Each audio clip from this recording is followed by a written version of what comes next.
Hey everyone, welcome back to another episode of The Huddle. I'm your host, Nic Sanker, and today I got a really special guest, someone who's been a big part of the success at Princeton football and an even bigger part of my development and success. My outside linebackers coach over here at Princeton, Coach Mike Mendenhall. Welcome to the show. Thank you, Nick. I appreciate you having me on. Super excited to spend some time with you a little bit further, and obviously having watched you grow and develop, it makes it even more special being here. Yeah, appreciate it. So for today's episode, the structure is really going to be having two perspectives. We're first going to really talk about what success looks like and how to achieve it from the athlete perspective, and then we're going to flip it and kind of look from you having been a coach, what it looks like as a coach, how do you identify it and how you develop it throughout the years, and then also just hear your story throughout.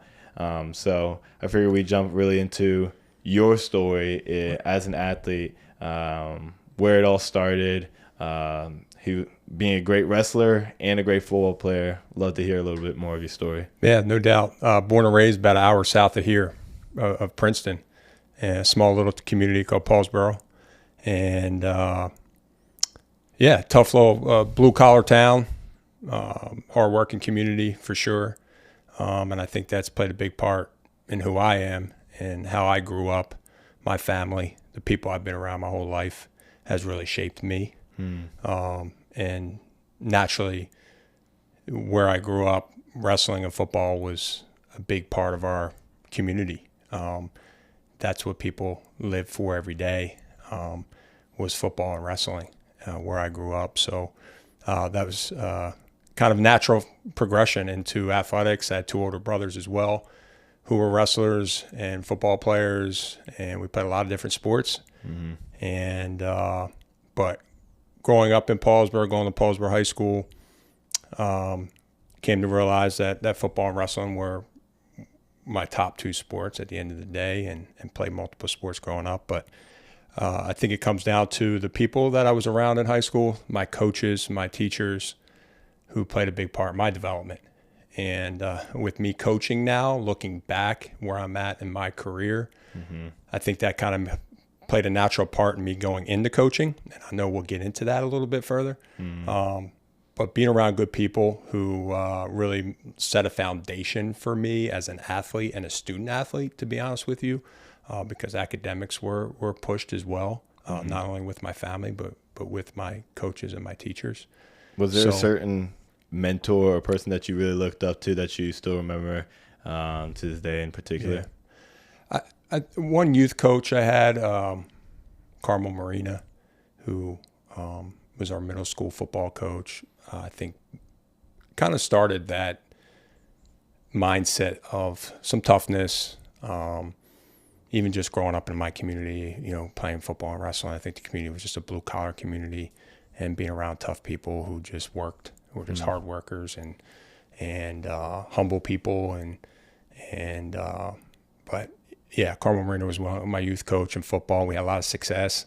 I think that kind of kick-started a little bit, and my desire to really increase my interest in athletics and realize maybe the skills that I have and pushed us, and then naturally progressing into high school, where it really was my coaches, my football coach and my wrestling coach, who the wrestling coach is still there to this day. I think he's been there 40 years.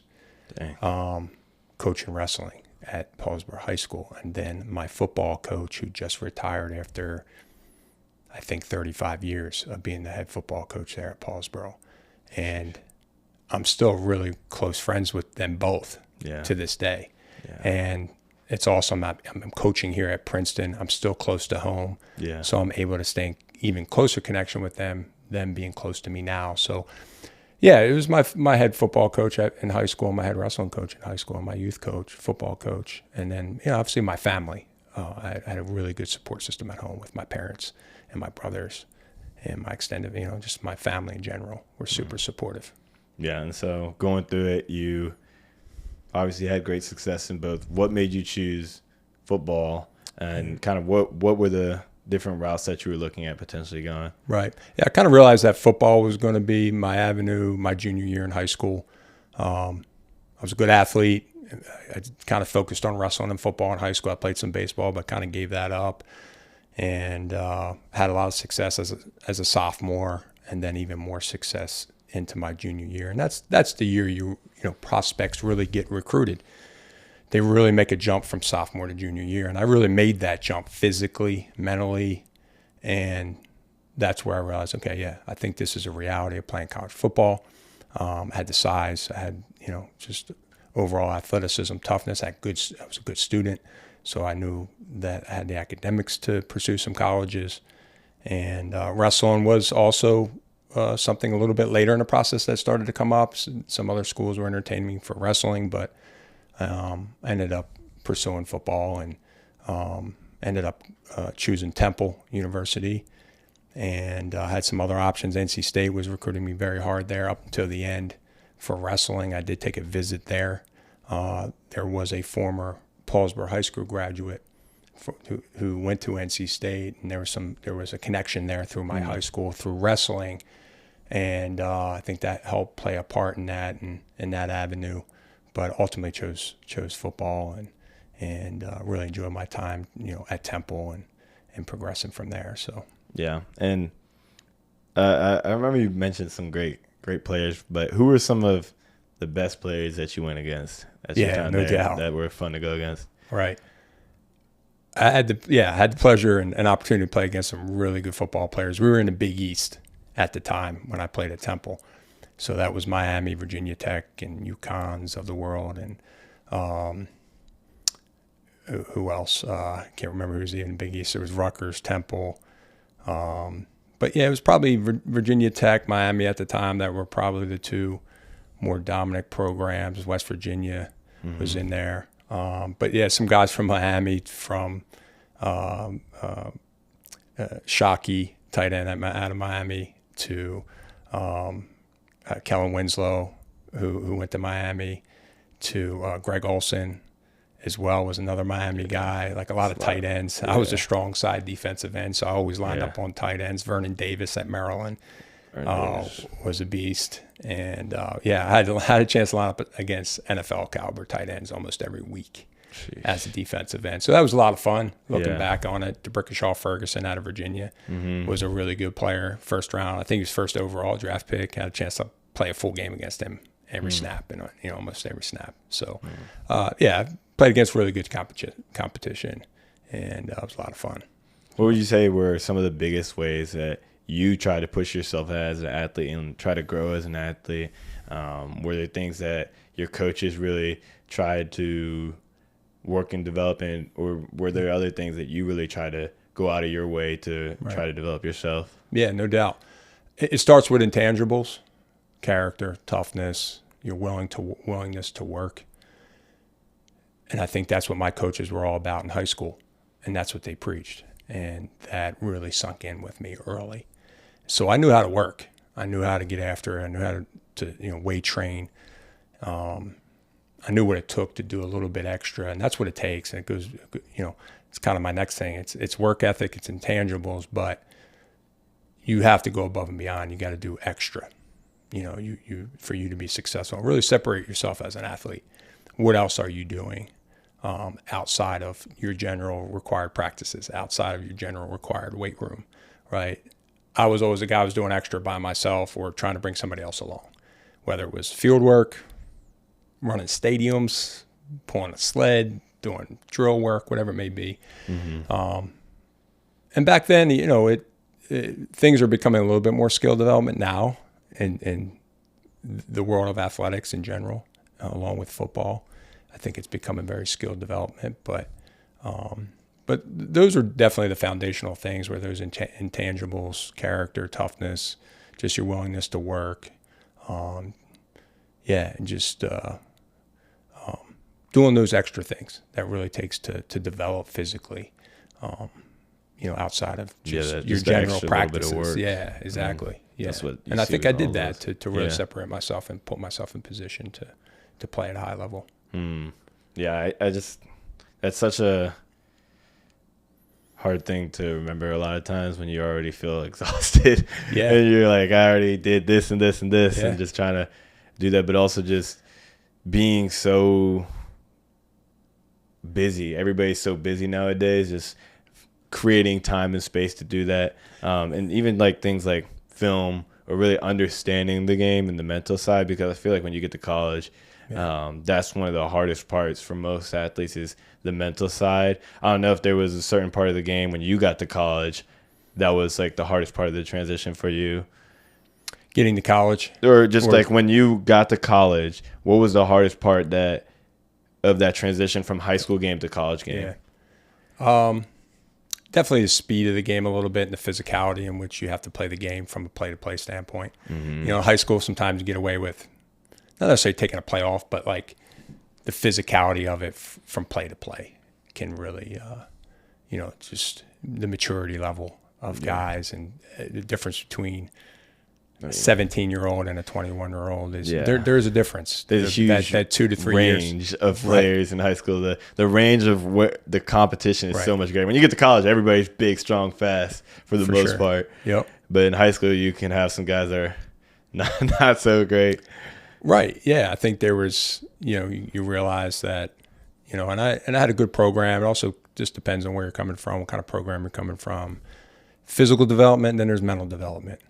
Where are you at? If you have both, you have the physical development to play pretty quickly or get on the field early, but you don't have the mental piece yet. Like you said, the football understanding of the game. I had good coaches in high school that taught fundamentals and techniques, basic fundamentals techniques. So I had a really good foundation. I knew how to use my hands. I knew how to block, react. I knew how, and then I had to, I was able to physically get there, and I found a way on the field early in my career, but,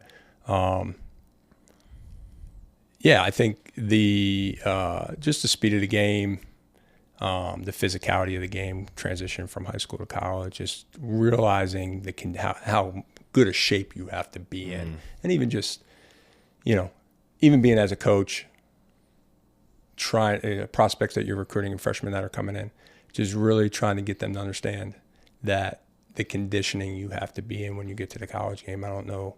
They truly understand it until they get here. Yeah. The conditioning test when you first get here. Yeah, that conditioning test is a wake-up call, but just the intensity and the conditioning you got to play at a high level and consistently in a course of a game, your conditioning has to be there because otherwise everything falls apart. Your technique starts to fall apart. You physically can't, So understanding that conditioning piece is something I do preach, with our guys coming in here as a freshman and try to really hammer that home with those guys that are going to be playing outside linebacker for us here at Princeton. Yeah.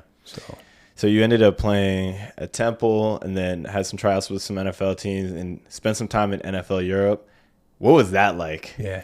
That being out in Europe and playing football. Yeah, unique experience for sure. Again, it's about people, being around good people, good coaches. Really unique experience. Didn't really know what to expect. We had training camp in Tampa, Florida. So every single player and team was down in Florida for 2.5 weeks or 3 weeks. They had cuts. I was with Berlin Thunder. I think there were 6 total teams at the time. This was 2007.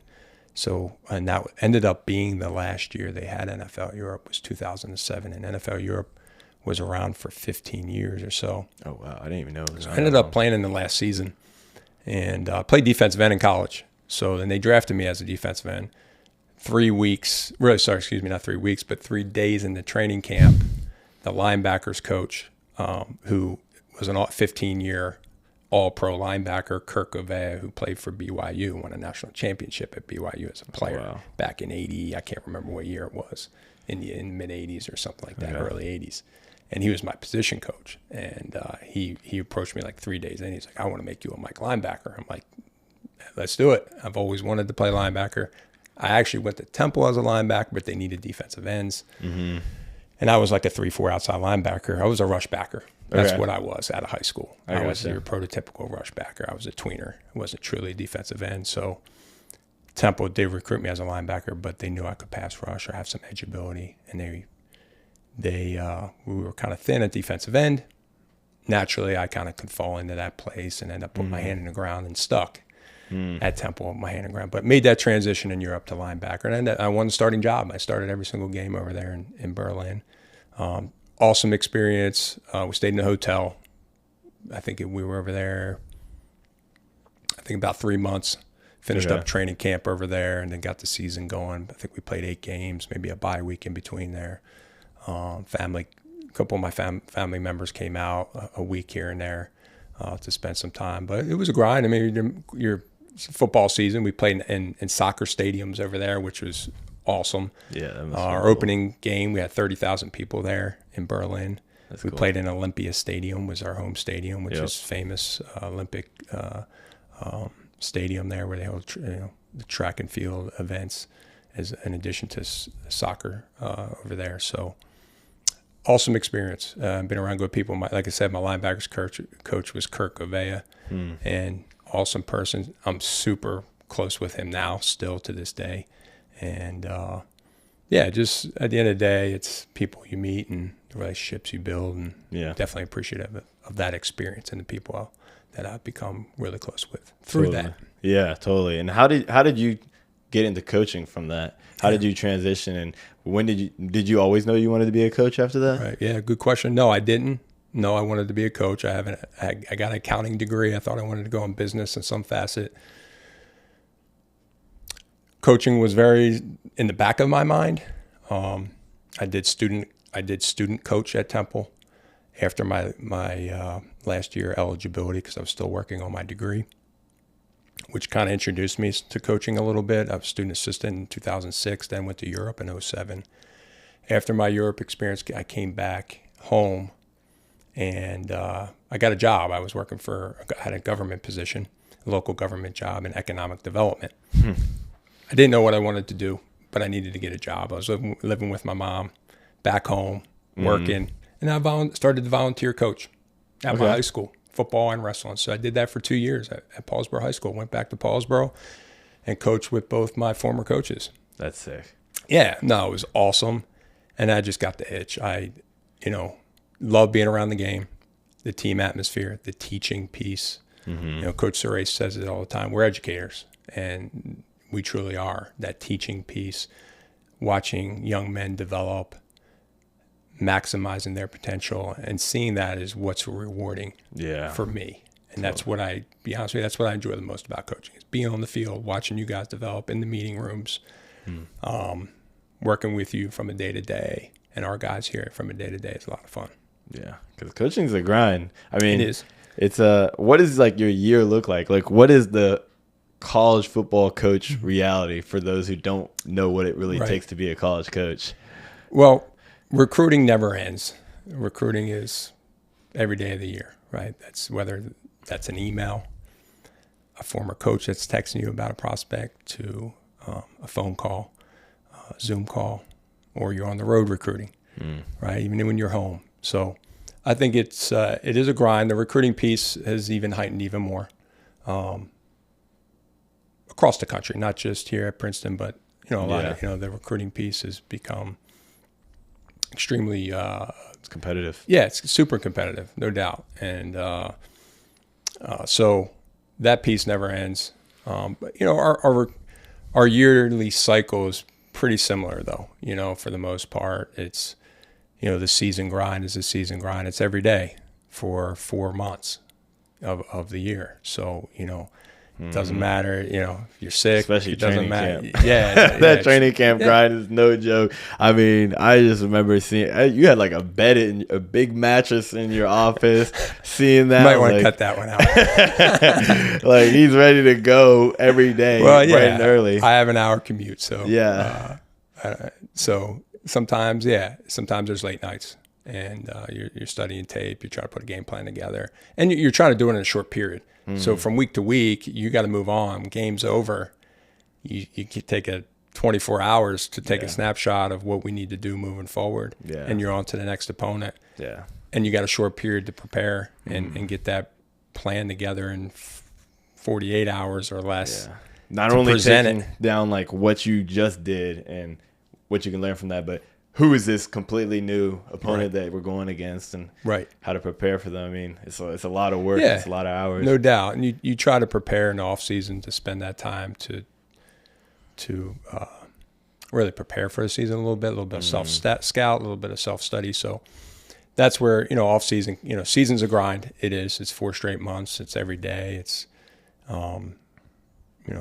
but you enjoy that piece, and being around the coaches every day, around the players every day. It goes by fast. It really does. This is going on, I think it's my 16th year now of college football. So it goes by fast. How did you end up going from coaching in high school to coaching in college? Yeah, just relationships. It goes back to that. My Temple coaches, my position coaches from Temple, when I realized I wanted to coach college football, just really reconnected with them and expressed my interest in coaching college football.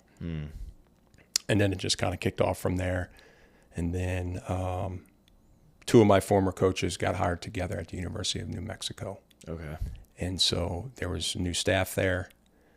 They were like, hey, we have a grad assistant opportunity on defense. And so my former D-line coach, who also coached the linebackers at Temple, got hired there. He was a linebackers coach, special teams coordinator, Toby Ninus, who was a really close mentor of mine. And he kind of took me under his wing. And so I went out 2,500 miles across the country from New Jersey to Albuquerque, New Mexico, to take on my coaching journey. Yeah. And again, around great people there at New Mexico who really set even a stronger foundation for me in my college career, just from a college game perspective. Having played the game at a high level, but taking it to the coaching is another world, right? So being in that grind every day for 2 straight years as a graduate assistant was a really good opportunity for really set a foundation for my knowledge of the game, my details of the game. I increased my football IQ, my teaching skills, sharpened that up, and being around good people. Yeah, I was going to ask, what were the biggest things? Obviously, you said your IQ, how to coach. Was there anything else that you would say is the biggest things that you learned during those early times? And what advice would you give to people that go into that GA role? Because there's a lot of people that want to be coaches nowadays. What advice do you have for those people in those early days? Yeah, you just got to be willing to work.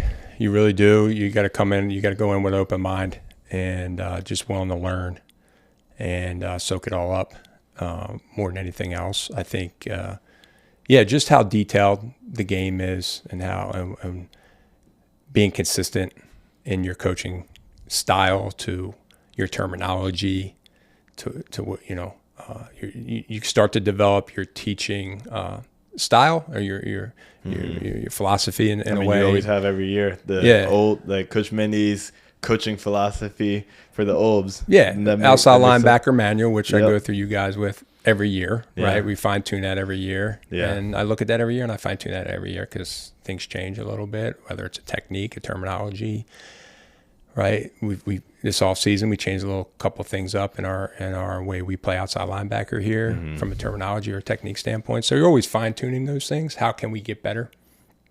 But the details of the game, your knowledge.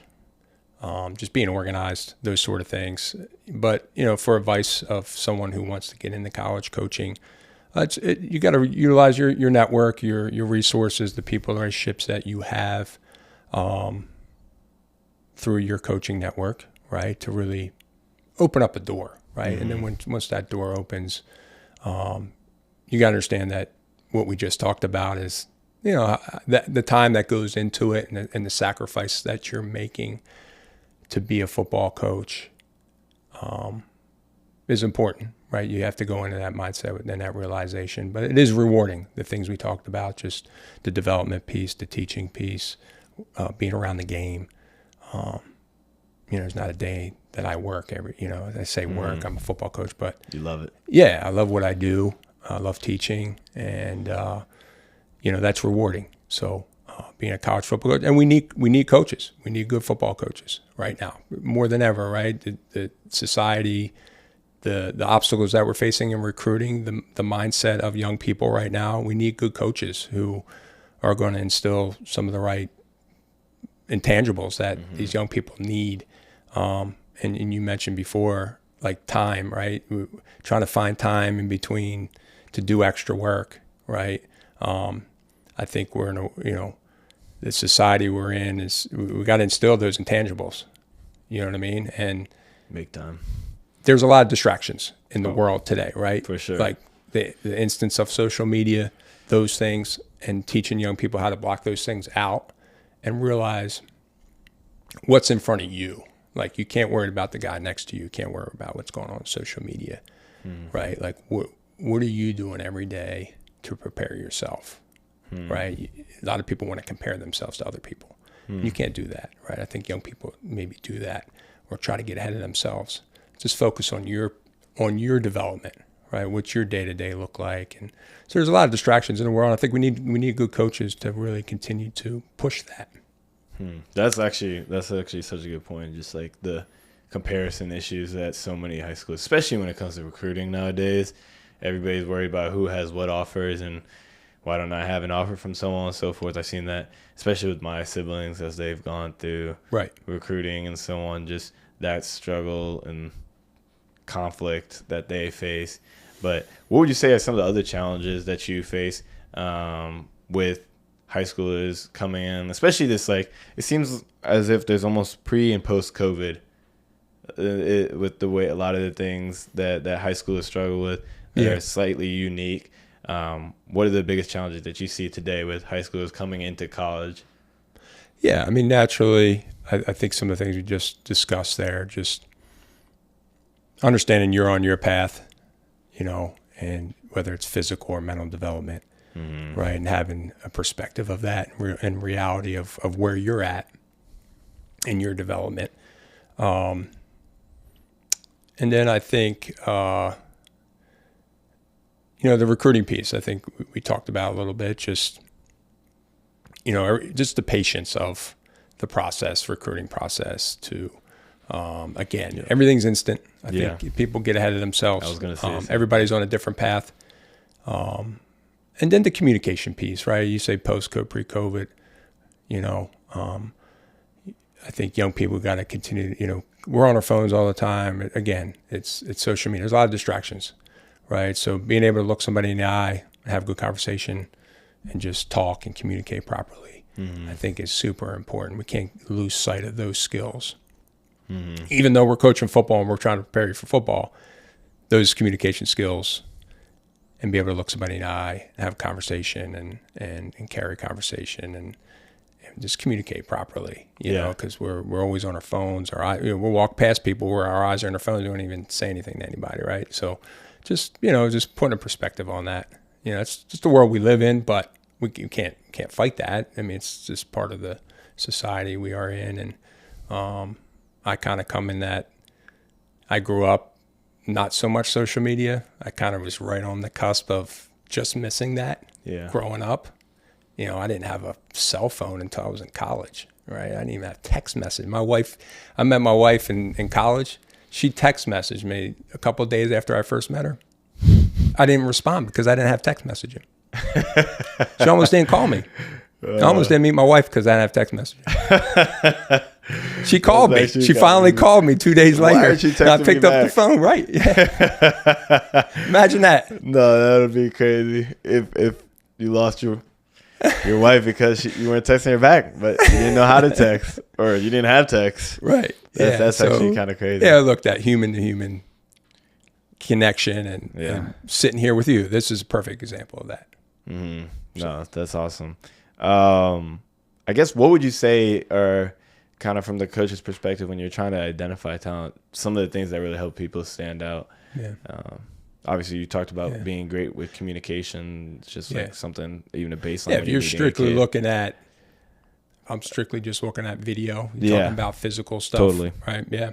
One thing I look at is some flexibility and what I call suddenness when you watch video, right? To being decisive, showing a burst. There's a lot of terms that coaches use or coaches may use when you watch. Yeah, being explosive, suddenness, right?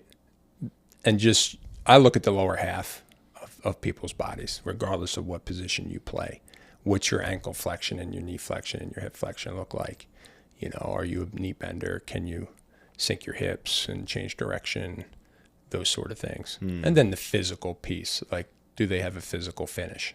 Whether it's a punch on a blocker, whether it's a finish on a ball carrier, those are some physical things that I'm looking for. If you have some natural movement skills, those explosive skills, those change of direction skills, which is flexibility and knee flexion. And then how tough are you?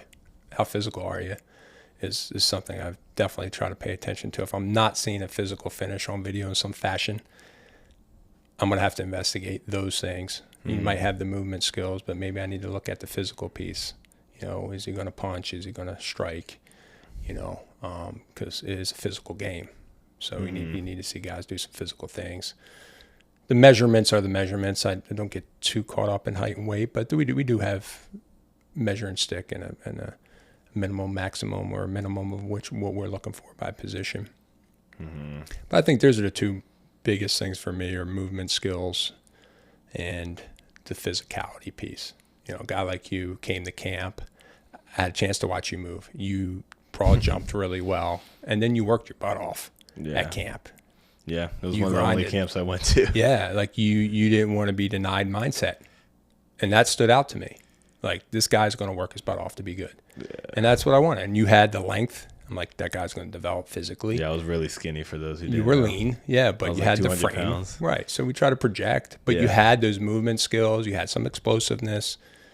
And on top of it, you had length and growth potential. And you were a worker. Yeah. And we're like, how can we? Yeah, you worked your butt off. You outworked everybody at camp. And yeah. I'm going to be the first one in line. Like, for high schoolers, they don't understand how much it means to be the first one in line, to be paying attention, know exactly what to do the first time, to try to compete and want to go over and over again. Right. And then if you don't understand something, ask a question. Like, that was going to be my next piece with you. It was in between drills or on a water break, your coach, hey, you were coaching this up. Like, you had a question for me. You were like asking me, like, how could, you're teaching this, but you wanted more detail. Yeah. You gotta, because like I said, like, you gotta want to become great, and that shows up in a lot of ways. That shows in your effort. That shows in you asking questions, and also shows that you're unafraid to fail. Right. Because I think that's really big now. A lot of times, especially with so much media, a lot of people are scared to fail because you'll see it somewhere. A lot of times, of course. And so you have to have that courage to put yourself out there and to do something. That you might fail, but that's how you get better. Exactly. No doubt. Yeah, I think, we're on the same page, right? Like, you got to go get it. You're going to fail. That's how you grow. It's how you learn. You learn about yourself, and you move forward and you grow from it, and you're even better from it. But yeah, you can't be afraid to go get it. And you were the first guy in line. Like, that's the mindset you got to have, and that's how you do separate yourself. And at a camp or on video, just your willingness, and then those intangibles, I think, go a long way.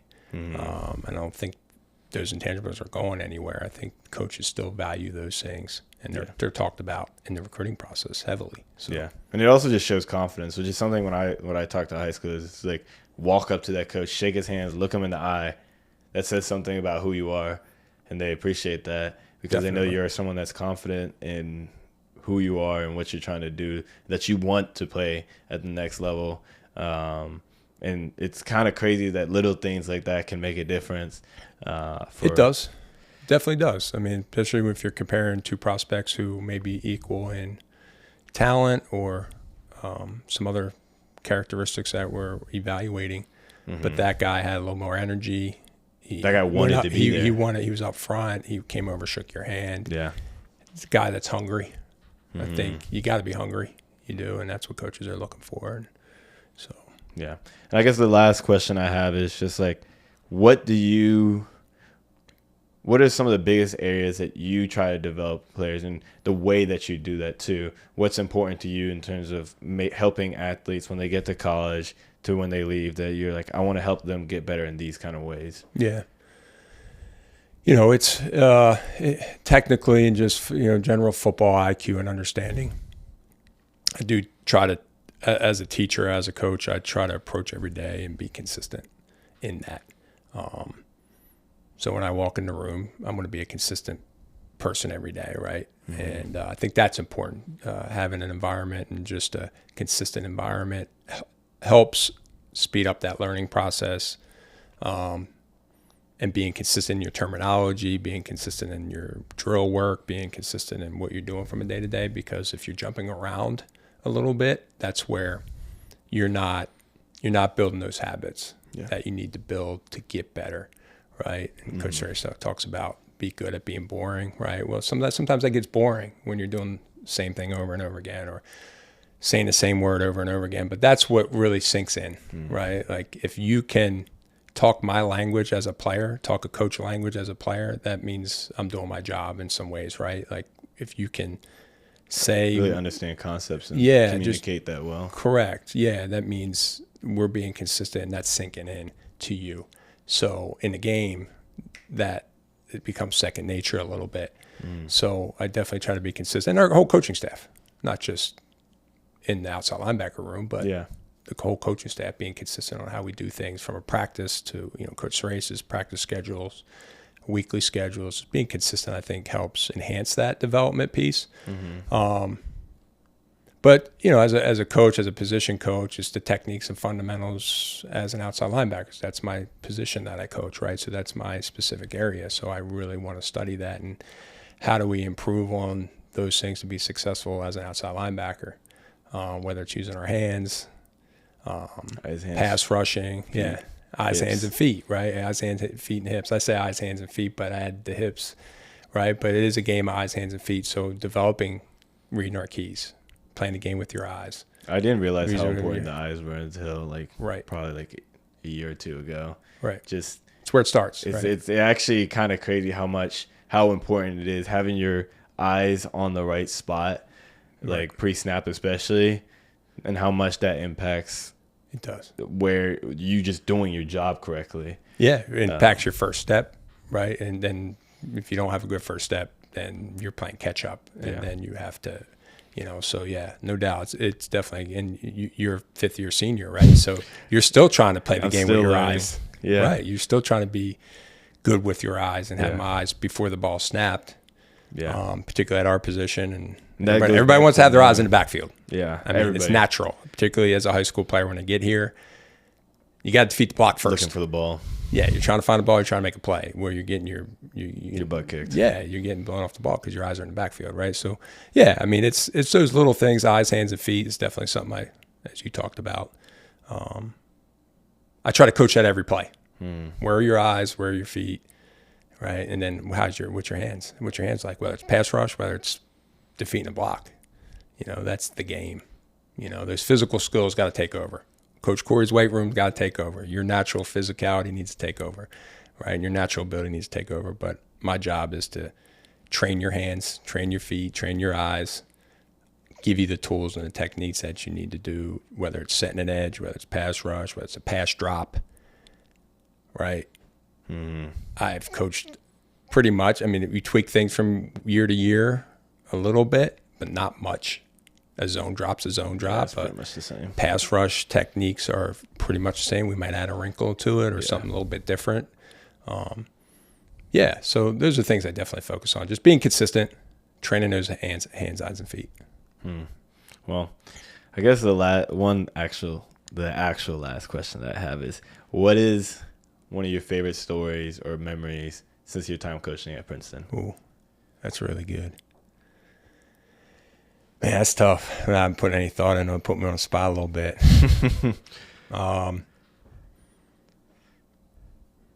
There's a lot of we have some good memories. Had some really good. I tell you what, we've had some really good Friday night defensive meetings here. Where you get a chance, the players get a chance, and the coaches get a chance on defense to listen to some of you guys speak. Really, because you guys don't do that a whole lot. It's always us speaking, right? And preaching to you guys and coaching you guys and teaching you guys, right? Where Friday night meetings, and Coach Verb has done a great job of just,